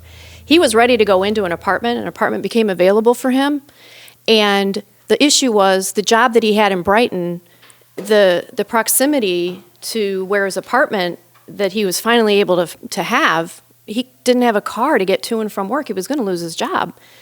So we were able to sit down and work with the other agencies, and we were able to get him a car, and then we were able to utilize the severe weather network funds that had been donated last year to get him his initial insurance, to get the title and registration for the car. So these are the things that we can work out, but it may not happen right away. So that's the thing to just understand, that we will do our best, but first and foremost, let us know what the issues are, and we'll go from there. Okay? All right. So I want to talk about important policies and procedures. Again, a zero tolerance policy for drugs, alcohol, weapons, profanity, pornography, verbal or physical aggression, and no one under the influence of drugs or alcohol is permitted at the center. So, just to touch base on what do you do if somebody shows up and they're intoxicated or you feel they're under the influence of drugs. First of all, take this person aside into a quiet area with another volunteer or preferably your team coordinator, and let's sit down and discuss it with the individual. They know the rules before they arrive, so this will not come as a surprise to them that they can't stay. And I will tell you, this was exactly the situation we had last year that I was talking to you about, that we utilized the de-escalation with. The option open to you, there are a couple options as a volunteer. One, there is a place in town called the Stepping Stones Engagement Center. Has anybody heard of that? No. Okay. So this is a center that works with individuals who have addictions, who may have a mental illness, who may just, they're just having a situation right there and then that they need a place to go where they can just take a step back, take a deep breath, and chill. We can have a cab transport a person to the Stepping Stones. If somebody comes to the center that's intoxicated and they drove themselves to the center, this is where I know it's tough and I know it's a difficult thing to do. However, try to prevent them from driving, but don't forcefully try to prevent them. Don't take their keys away. Don't do anything like that.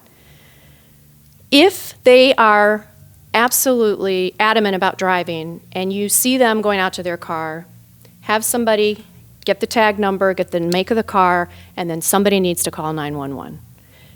It is absolutely your responsibility to call 911 if they are going to get behind that wheel and leave the center, okay? Just like, Ray and Jeff said, we don't want another incident out there, and so we want to do our best to help this particular person.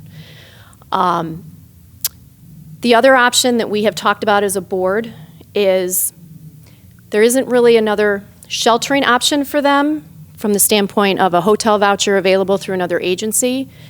However, if we feel the situation warrants it, we do have funds available that if there was a hotel room available, we could utilize our funds to put them there overnight. But again, that's going to be a decision that's made at that moment by a team coordinator and by a board member. Okay? Any questions about that? Okay. Okay, no one under the age of 18 is permitted at the center, and that includes as a volunteer. So you cannot bring your kids to the center. We are very sorry about this. I mean, I would love for our sons to be involved as well, Actually, our one son is 18. He is going to take the training once it goes online. He'll be able to do it this year. But the issue is most of the sites that we have the centers at are churches. And most of the churches, due to their insurance coverages, they do not allow people under the age of 18 to work with adults that haven't had background checks done, okay? Because we do not do background checks on these guests. All right? Okay, we talked about the transportation of guests. All right, so if you're at the center and there's an illness or an emergency-related situation that comes up, obviously your team coordinator is there. If an ambulance needs to be called or law enforcement, a couple things need to happen. One, that team coordinator needs to get a hold of a board member. And then also, we have an incident report that is, the documents or the forms are listed on the registration folder. That incident report needs to be completed by whoever is managing the situation. So if you found a person laying on the floor and you had to take care of that medical piece right there, you're responsible for filling out that incident report and making certain that you have everyone who witnessed it, their name, phone number, address, email, and you fill the report out as complete as possible. Okay? All right. The guest registration forms do have emergency contact numbers for all guests. So if there is a situation with a guest where they can't tell you who to call, we do have access. It's right there in the binder on their registration forms of who you can call. Okay? All right. We do not dispense any medications. If some guest comes in and says, oh gosh, I really have a headache, I need a couple Advil, do you have them? Sorry, no, you cannot do that. They want to ask another guest, and they have Advil, they can dispense it to them, but we as volunteers are not permitted to do that. Okay? We do allow service animals, and we do actually have one guest who is registered through OLHSA with a service dog. She has not come to the center yet, but we do permit service animals only.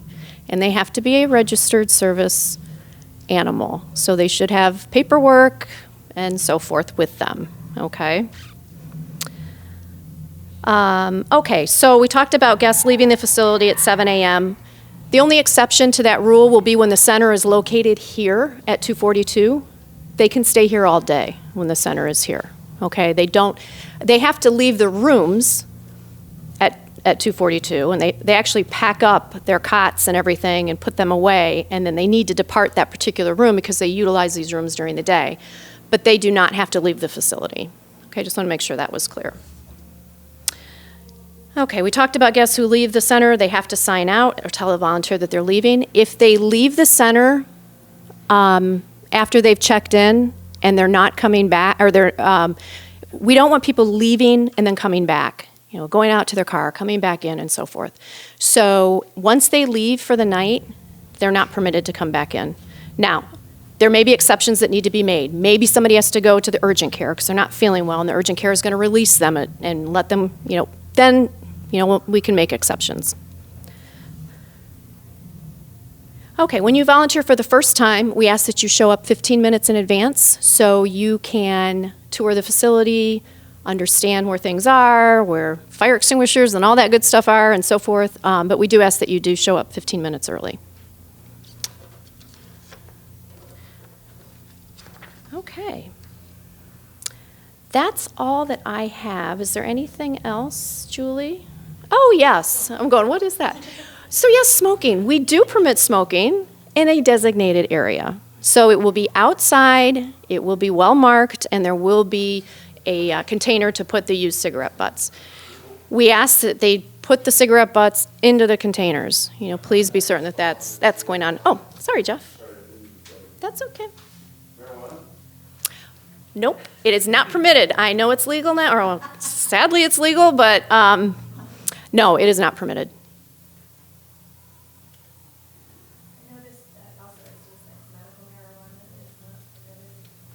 So last year, we said medical marijuana, they can bring it if they have a prescription. They have to show us a prescription.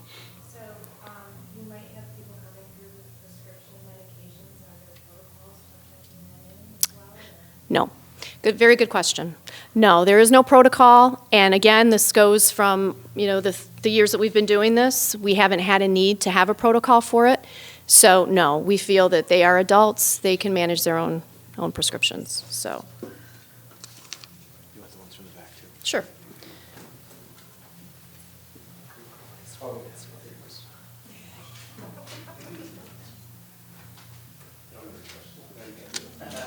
Okay, I got to put on my glasses for some of these. Hold on.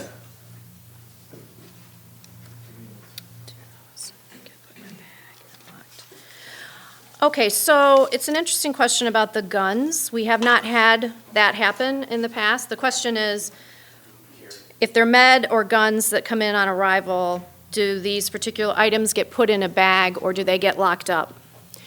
Guns are not permitted in the center, so they're going to have to leave and go find a place to store their gun. And we're not going to check to see if they have a concealed to carry. That's not our job. All we want is a center free of weapons. So, yeah.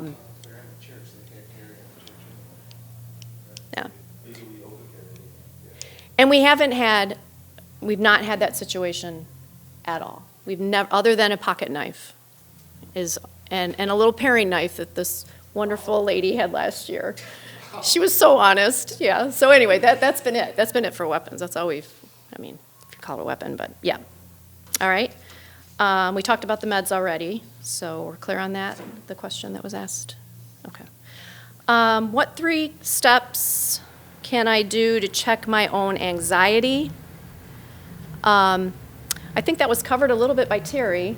One was, and I'm a perfect example. I mean, when I first started this, got involved with this, I was a little nervous. I was a little apprehensive going in. And one, you pray. You pray before you walk in, that God gives you the strength to handle and manage whatever situation you have that night, and to be able to help the person in need, and just to be open-minded. Just like Terry said, listen with those ears, have that heart, just be prepared to do that. I will tell you, it becomes the most natural thing once you go in and start working at these centers.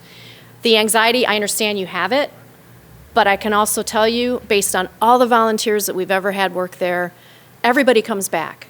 There's not anyone that walked out of that center and said, I will never do this again. Honestly, I absolutely swear to you that that is true. That is fact.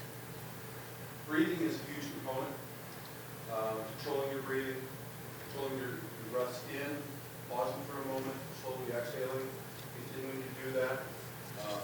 It's something that we call combat breathing, but it will start to relieve your anxiety level, and it will start to slow yourself down a little bit while you do that. It's a very simple thing to do, but people often think not to do it. Yep. Okay, what about a power outage if it happens? Is the severe weather network open to all? That's a really good question. We've not had that issue happen. I would say it's going to be a real case-by-case basis, because I can tell you if we had a power outage right now, Emrich could never handle a lot of people coming out there. There's just not the space. 242 could probably handle having a little extra. So we'd have to see. Right now we don't have a protocol in place for any type of a power outage. If, however, there's a power outage at the center, again, it's one of those things we haven't had happen before. So we do have we have flashlights and batteries and all of that available, and we're just going to have to deal with that on a case-by-case type of basis. And again, that's where you've got a board that is behind you and ready to jump in and try to make things work, whatever it takes. The original vision is that the severe weather center could be started up in an instant. Like it could, like remember when we had the windstorm, was it 2 years ago, early March, when it was like 60 mile an hour winds, and there was like, it was like a once in a century kind of storm. The hope was that the severe weather center could be present in a time like that, where it could house people that really needed it. So it would be a completely case-by-case basis. We are organized well enough now that it is not beyond, I don't think it's beyond the realm of possibility. I can guarantee you this. If something like that happened, the board would get together and would meet and would say, can we do this? And then and I think that it probably could happen, but it would be a case by case. Well, and the other piece of this that I will tell you is the head of our emergency management for the county is well aware of our center, and I also know that there are protocols in place for, by the emergency management to manage a situation if we had this countywide, long-term type of power outage. So we could certainly work very well with them if need be. I mean, that would be the first thing that I think we would do, would be to reach out to them and say, what's in place now? How can we help, and so forth. All right. Can we direct guests to the emergency medical kit for aspirin? No, nope, because we're not going to dispense any type of medicine at all. Okay, nice thought, but sorry, we can't do it. Sorry. Does anyone know what happened to Bill and Nadine? That's a good question. We had contact with them up until, what, June or July? Yeah. And we're honestly, we're not sure. And we've tried to get in touch with them and reach them. I know Pastor Chad Gibbons, who's on our board, he has tried to reach out to them. And I don't know. DJ, do you have? I mean, just several different churches that have tried to worked with them, and I think that it's just really sketchy. I think I heard that there's a possibility they might come back. They might be with us again this winter. I'm not sure, but beyond that. So for those of you who don't know who Bill and Nadine are, they were guests of ours last year at the Severe Weather Center, and Fox 2 News ran a special about them. They ran a news piece about them, and he was a very well-known Marvel cartoon artist, and became homeless, and so yes, we're not sure what happened. But I will tell you that if we hear anything, we will certainly let people know, because that's nice that you've asked, whoever that was. That was very nice to ask about them. So, Erica, this is for you. What is the title of the first book mentioned? Author's first name is Mark. Mark Rank is One Nation Underprivileged. So One Nation Underprivileged by Mark Rank, R-A-N-K? Okay. Okay. Anything else that I left out that you can think of, or any other questions? All right, so I would really, again, I'd like to thank our board members once again for the amount of work that our board is doing to ensure this operation moves forward smoothly is remarkable, and every single volunteer, or volunteer board member has dedicated many hours to this, and they've utilized their spiritual gifts and talents in a very wonderful way to ensure that this program moves forward like it is. And I could not be more grateful to have such a great group working, with us on this. So thank you very much. And then I'd like to thank you guys for utilizing your spiritual gifts and talents, and for dedicating your time today. There is a sign up here if you feel so compelled that you want to jump right in. We'd love to have you. And want to thank, again, Jeff and Ray. Thank you, and the Livingston County Sheriff Department. And their boss, Mike Murphy, Sheriff Mike Murphy, has been a huge supporter of this, and just a wonderful gentleman to work with. He's got our backs, and actually all the law enforcement agencies have our backs, and they know where we're at, and they know if we need them that they'll be there. So thank you very much.